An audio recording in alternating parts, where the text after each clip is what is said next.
what we have here is the entire first Future War sequence, storyboarded from end to end.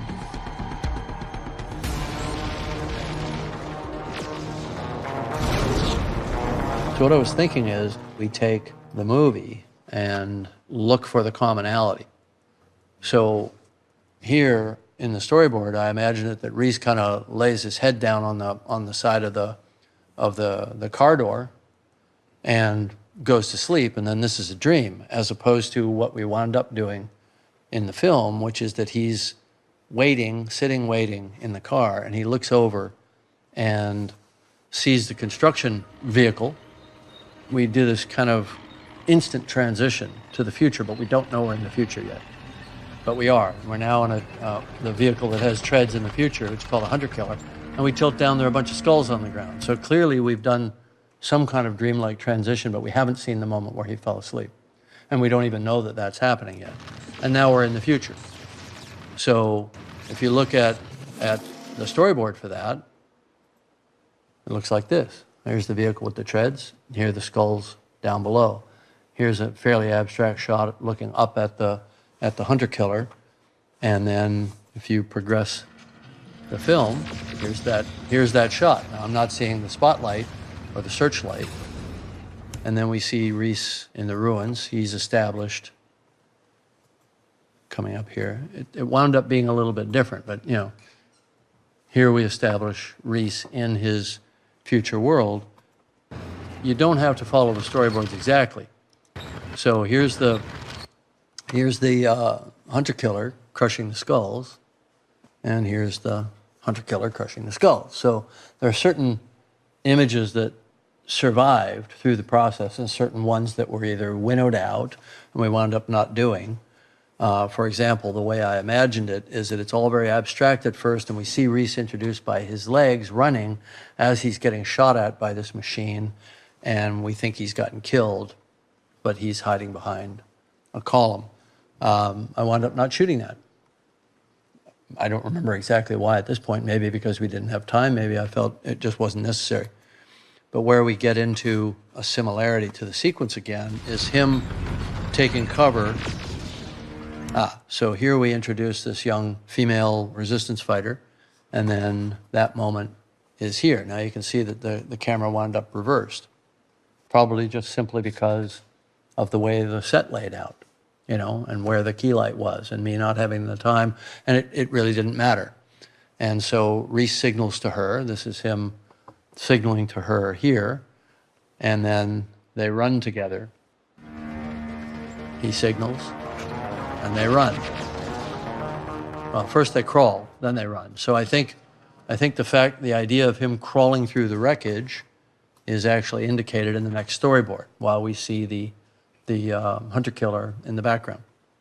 So it was all fairly well thought out ahead of time. But the important thing about storyboards is they're not an absolute blueprint. They're a departure point.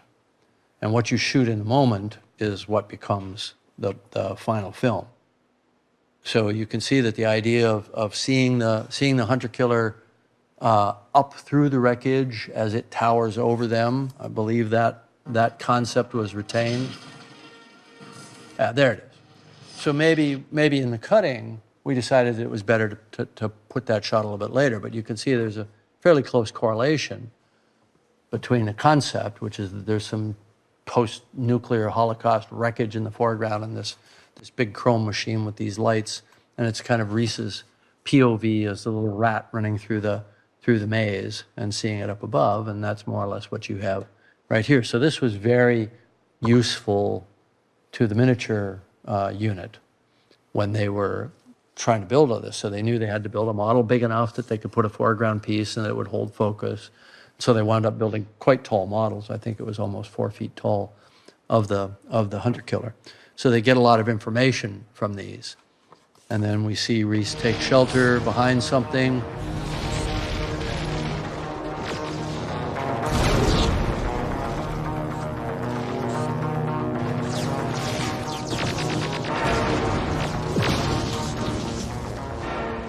Now, them running through open space here, that's accounted for here. So we get the same idea. So again, this is just an idea for a shot. This is the execution of it. But what's locked in? The edgy lighting, the spotlights, the emphasis on the kind of blue night light, the cold feeling of it, the bright magnesium-like explosions on the ground. So those ideas were already embedded in and these are sort of a combination of storyboards and design drawings, really, because they're giving a lot of information to the model unit.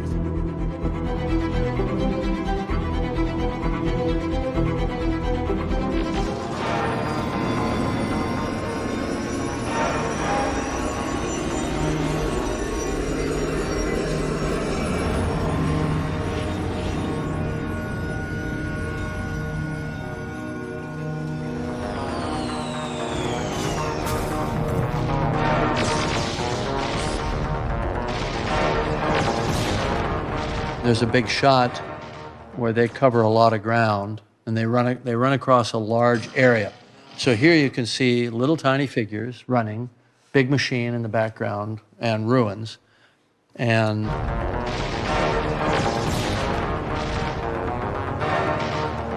then they reappear in another plate. So a plate is a live element. Sometimes it's a background element, sometimes it's a foreground element. In this case, it's a foreground element of our characters. In this case, there are actually two plates. There's one over here before they go behind the car and one over here after they come out from behind the car. And then there's another big plate in the background that's of the miniature, right? And then some optical lasers are put across the foreground.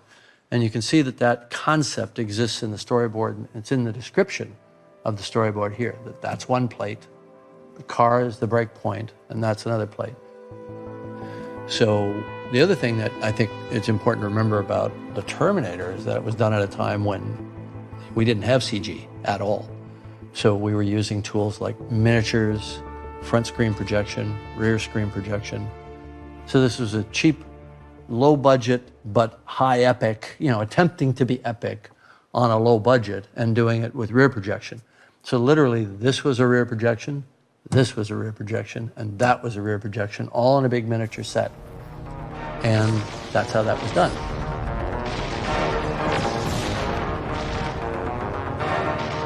To me, the power of rear screen projection was that you could handhold the camera and you could even zoom in or move around, and it made it feel very subjective. It didn't suddenly have to become a lock-off, because a lot of visual effects suffered from all of a sudden you knew you were watching a visual effects shot because the camera locked off so that they could composite in things. It was all very crude. And nowadays, it's not a problem. You just shoot it handheld if you want, blue screen shot, and you just make sure you've got your tracking dots around, and then they can extract that camera move and apply the same camera move to the background. So you're in a car, you're supposed to be driving down the freeway, there's nothing outside the window but a blue screen, and the camera operator is sitting in the right seat. Well, actually in New Zealand here, they'd be sitting in the left seat, shooting the actor driving, and the camera's kind of shaky, and you pan over and look out the window and you come back. And there's nothing there but blue. But it's relatively easy to add a background plate of what's outside that window these days. It's not a big deal.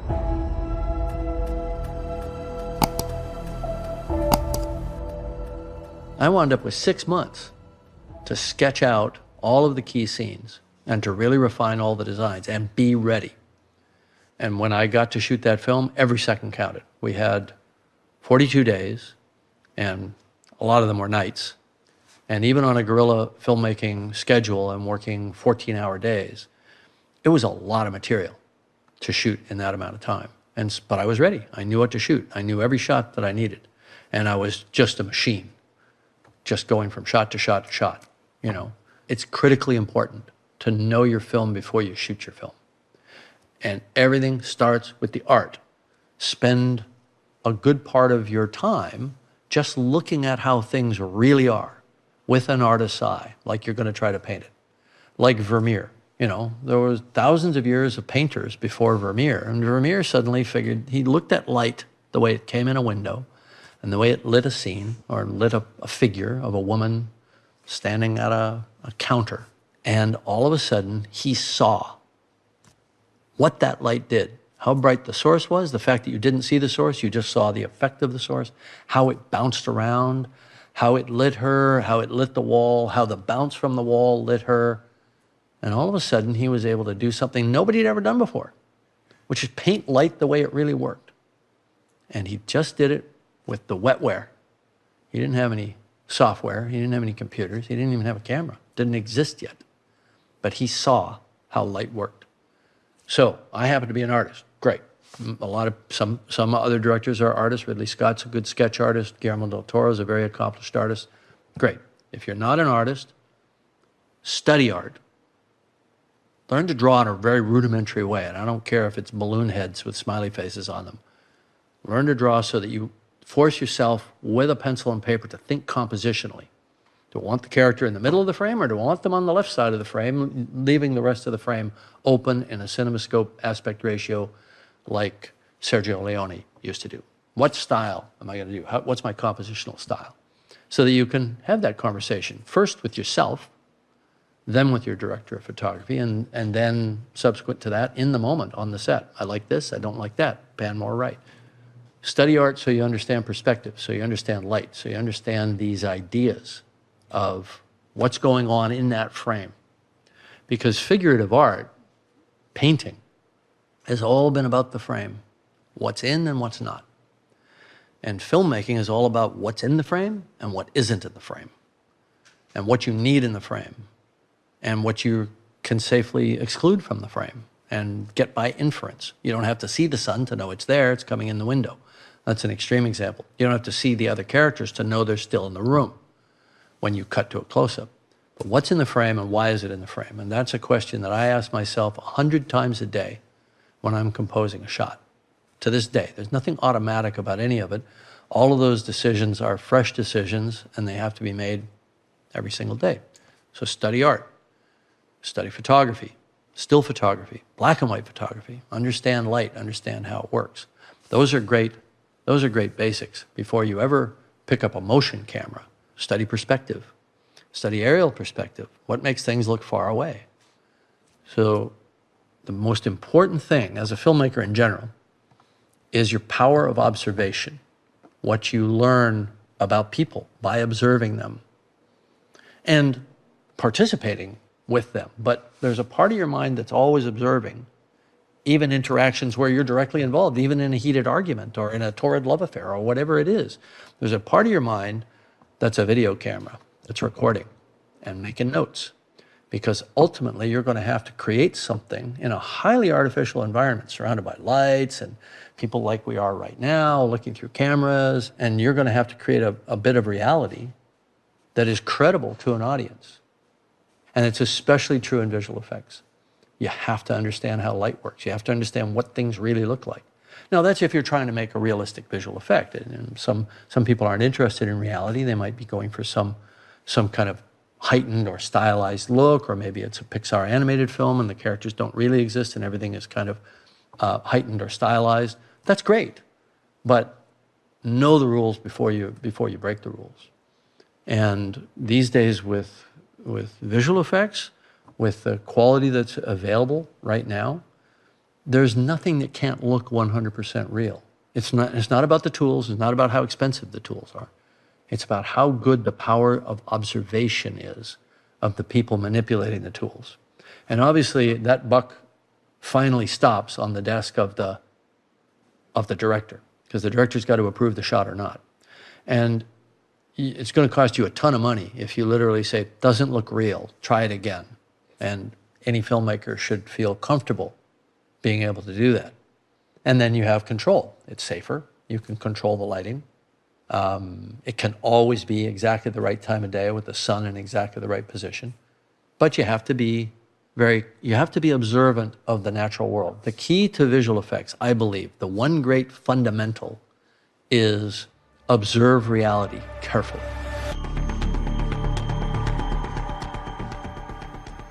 If you don't know effects, but you want to do an effects film and you want to do it on a low budget, get really chummy with some aspiring visual effects people that have been noodling around with this stuff, maybe doing it at a boutique effects house where they've actually been hands-on and done shots, maybe working on their own with apps like After Effects and things like that, where you can do relatively simple composites, tracking Tracking software is readily available now so that you can track images. You can do composite work. You could even set up your own facility if you wanted to. You could probably put 5 or 6 seats in of Maya and Nuke and things like that, and just be able to do basics. So you've got a network. You've got to have like-minded colleagues. You have to build your little revolutionary army. You don't just spend all your time knocking on doors trying to have lunch with people that are way above you in the food chain. You're wasting your time. You've got to work at a peer level. There's no sort of inside knowledge that's a magic bullet that's going to leap you up 3 levels in the film industry. You have to work your way up through those levels, and you have to do it by learning the craft. So it's a chicken and egg problem. Who's going to give you the budget? Well, probably nobody. So you have to figure out how to do it for basically almost nothing and build the skill set that is scalable. Once you do get a little money, you've already done it. You've already done examples of it. I'd already done, working for someone else, working for Roger Corman on super low budget science fiction films, I'd done examples of all the types of shots that I had in mind for Terminator. So I was taking what I knew, I was meticulously planning how it was going to be done, and what that allowed the effects people to do was to budget very close to the bone. Because normally visual effects budgets, they have to pad them up because they don't know what the director really wants. And that lack of precision translates to additional costs, like a lot. They'll put in a big fudge factor. It might be 30%, it might be 40%, because they don't know.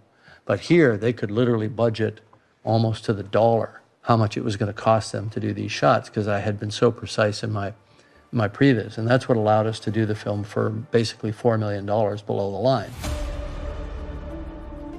So I felt I was presenting a package to a low-budget producer that was actually attractive and made sense. There was logic behind every decision that was made. There was logic to shoot the vast majority of the film on the streets of LA with available light, and to only dip our toe into the exotic environment that required the visual effects, sparingly pick our battles.